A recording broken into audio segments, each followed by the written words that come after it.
Kur shikon Tiranën Gent, që ndryshon dita e ditës, a ndihesh si një i dashuruar që ka frikë se do humbas ndoshta bukurinë e saj,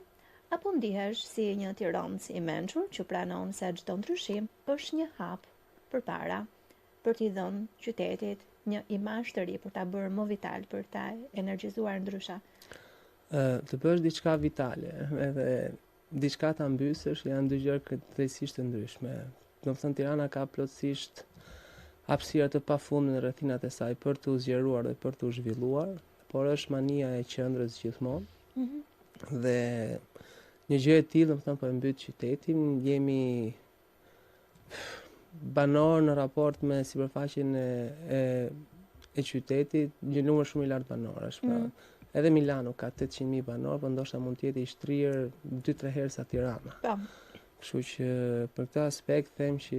mund ngjaj shumë bukur shumë nga jashtë to ndërtesat e larta, por nëse do ishin të shpërndara, do ishin akoma dhe më bukur dhe edhe jetesa për qytetarët të cilët jo vetëm kanë vite që i banojnë këtu për autoktonat, por ato të cilët do vinin, do ishte më e mirë dhe gjithashtu do ishin edhe më paqe me veten dhe jo duke u zirë nëpër semaforët e qytetit, apo duke vonuar për shkollë apo për punë, apo duke çuar fëmijët nëpër shkollë apo kopshte e çerdhe.